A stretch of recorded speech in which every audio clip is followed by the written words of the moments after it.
Hey everyone, so this video is going to be my review on the second Throne of Glass book, Crown of Midnight. Before I continue, I just wanted to say I will link it down below, but I started making book talk videos. I've only done it for a few days, so I only have like a handful of videos on there right now, but I made one video that got like over almost 3,000 views, which was crazy in itself. But then I made this edit of Cassian and Feyre as Emmett and Bella in Twilight, and it got like 26,000 views. But yeah, anyways, it's like really late at night, early in the morning, so I'm trying not to like make this video 45 minutes long. So overall, I did give this book an 8 out of 10. I did like it more than the first one. The very first note that I tabbed in my little note journal that I take when I review books was on page 4, and it started with a really good old-fashioned murder. I think I said this in my other video. So we know that Celaena is an assassin, right? She's been an assassin for several years. But I feel like in the first book, we didn't get too much of her like being an assassin, which I get because she was only in the castle and she was participating in these tasks, so she couldn't really like do that. But now that she is the king's champion, is able to do like her job, I thought it was cool that we finally, that makes it sound insane. I thought it was cool that we got to see her kill someone, but like, and then she threw a decapitated head at the king, so that was the mwah. And then moving on, so we know that Chaol is still having a hard time because of the fact that he killed Cain. He killed somebody, first time killing somebody, that's to be expected. He also still has feelings for her that he's not going to admit. And then we're introduced to that Roland character. Now, I don't know most of the things that happen in this series. I know that she, spoiler alert for I guess the rest of the books, but I do know that she ends up with a guy named Rowan, and I know that she, like, either, I mean, it explained it in this book, but she was or is a fae or something like that. But that's all I know. I don't know anything else. But it was funny because I was getting confused with Roland and Rowan. I wasn't sure if I was like confusing the names or if I forged the names. I don't know. Roland's character is introduced and he's Dorian's cousin. He wasn't, I don't know if he's going to be in this series more. He was in it for like a little bit in this book. And then he like went away. So I did make a note in the very beginning. Oh, by the way, I made that. I'm a florist and I went to Trader Joe's and I made that. Do you like it? I thought it was really pretty. I loved it. I will keep it there for you guys to admire. I'm kind of losing my voice. I don't know why. So I did feel that a significant more things happened in this book than did the first one. Did I say that I gave this book an 8 out of 10? I gave it an 8 out of 10. So like I said with the first book, I was not bored whatsoever. Didn't think the book was bad at all. I thought it was pretty good. But personally for me, there's a difference between being entertained and being invested. And for me, I didn't really get invested until the very, very end when we learn that Celaena is a fae. And I've had people tell me, so the ACOTAR books are very character-based. These books are very plot-based. And I love that the young adult books are more plot-based. I love plot-based fantasy YA books, which is why I really wanted to get into this, and which is why I was definitely going to give this book or this series a 2-book chance, because everybody says that like the main action really starts in book 3. That's not in Heir of Fire, not including Assassin's Blade. Like I said, I didn't get invested until the very end of this book. So I read 2 books, and while I was not bored in the slightest with either one of them, I feel like at this point now in the story, I am very like intrigued and wanting to know what happens, and I care about the characters now at this point. I was so sad when Nehemia died. I think that she knew that she was going to die, which has kind of made it like that much more heartbreaking. But I'm hoping that her character isn't forgotten in the rest of the books, because she was such a close friend to Celaena, and she is kind of like one of the driving forces behind Celaena going to like save the world, basically. Side note, I thought it was really funny. So in this book, apparently Throne of Glass, Sarah J. Maas wrote it when she was like 16? I didn't know that, but apparently that was the case. And everybody says, oh, well, you got to get through the first book, you got to get through the second book to get to like the real meat of the story, which is in the later books, which I'm willing to do, which I'm gonna do. I'm literally going to buy what I did buy. Actually, look, I got I bought the rest of the books except for what is it, Empire of Storms? I can't find that book anywhere for less than like $25 for some reason. But my first book came in today, so I have this one. But regardless, so in the beginning of the book, we're still seeing her really do her like assassin things. And I thought it was fun. I made a note of it, but I thought it was interesting that in the first book and also in the second book, the only times that she is somewhat bested is when somebody drugs her. So in the first one, it was when Cain almost pretty much beat her because she was poisoned. And in this one, when she's going against, what is it, Davis? He gets her with like a poison tipped, blade, and so he cuts her and she doesn't even pass out until she makes it back to Chaol and like is safe. So he didn't even win.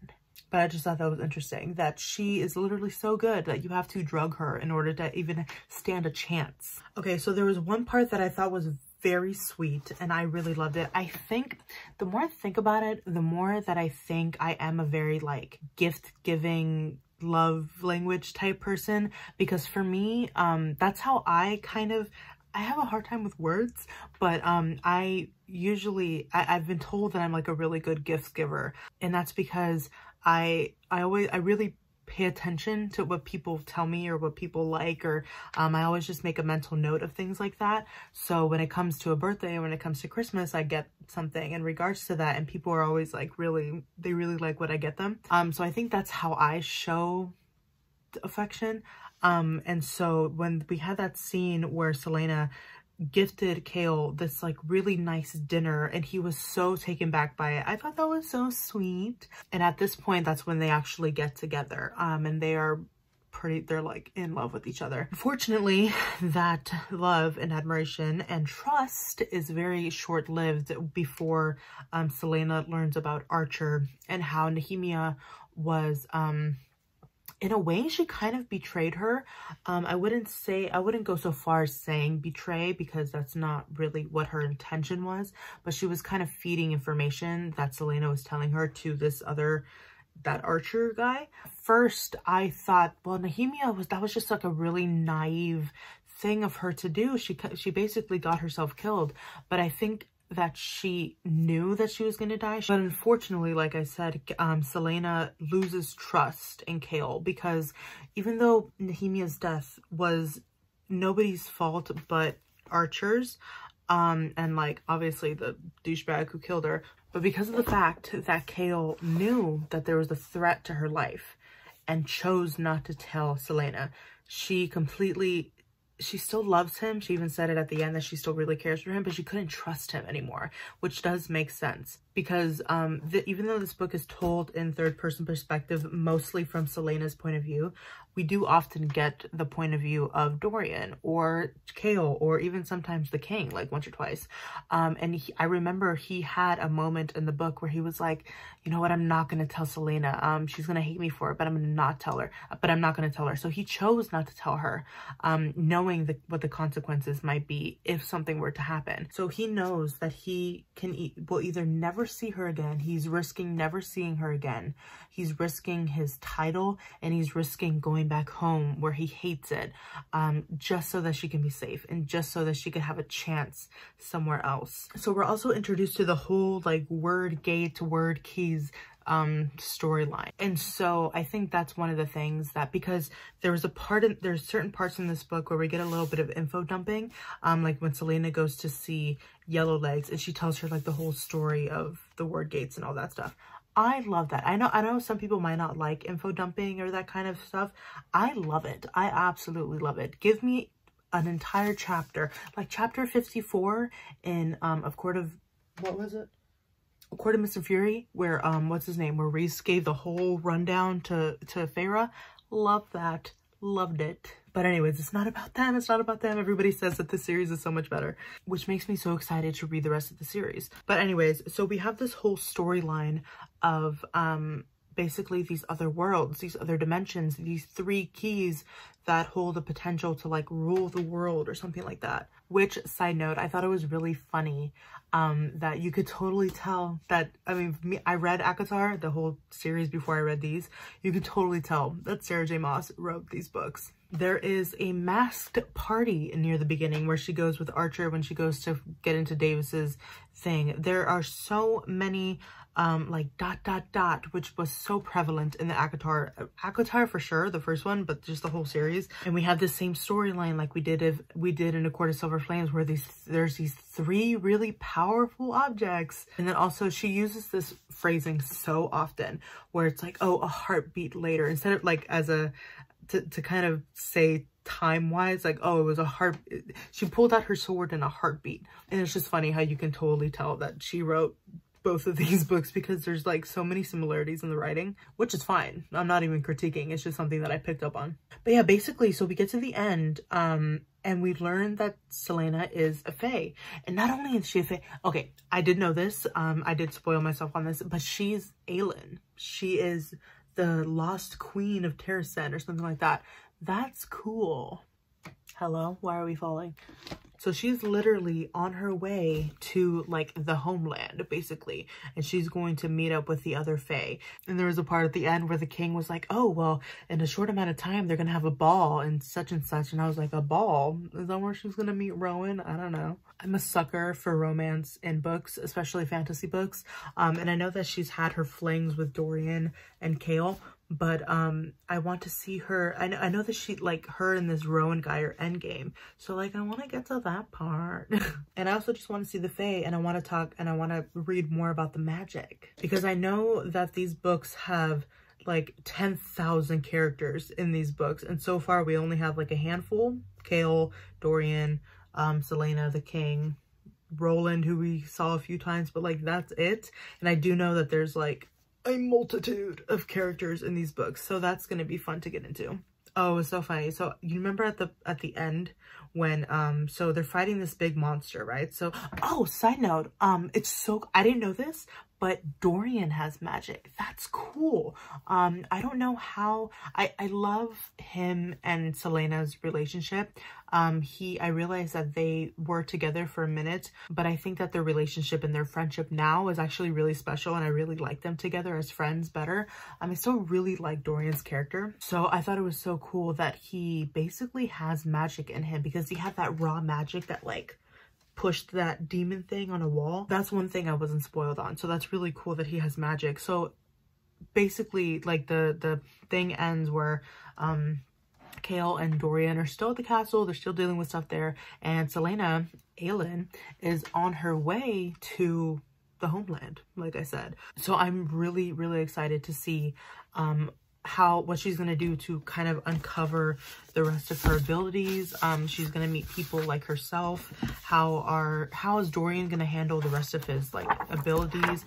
How is Chaol gonna handle things politically because of like all the decisions that he has to make? I'm just really, like, at this point I feel like I'm really invested in the characters now. So I'm just really excited to get to the rest of the books. I do not have the rest of the books. Did I just say that? I don't have Assassin's Blade and I don't have Heir of Fire. They're on their way to me. However, I'm going to take a 2-book break from this series so that I could read the, what's it called? King of Scars duology by Leigh Bardugo. The second book in the duology just came out, and I have a friend who's reading them right now. I don't have Assassin's Blade or Heir of Fire in my possession right now.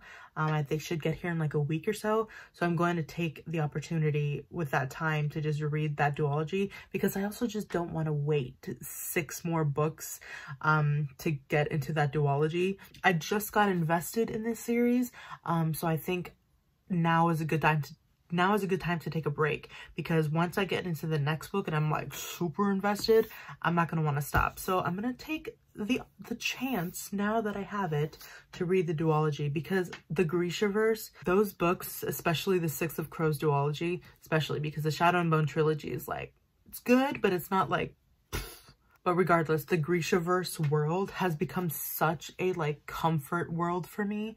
I love those characters, and Nikolai was my favorite character in the Shadow and Bone trilogy. So the fact that he's getting his own duology, and it's like Six of Crows in the fact that we're getting dual perspectives with him and Zoya and Nina, I am so excited. I'm super excited to get into it. So the next book review you're going to see is of that one. But do not fear, I will be finishing this series. But yeah, I don't think I have so much to say about this book. I probably will in the next one, once we're introduced to Rowan and all that. Can you tell I'm excited about that? But yeah, it's like past 4 a.m. and I need to not be awake. So I think that is all for this video. Please let me know what you thought down in the comments. Have any of you read the Nikolai duology? But yeah, thank you all so much for watching, and I will see you in my next video. Okay, bye!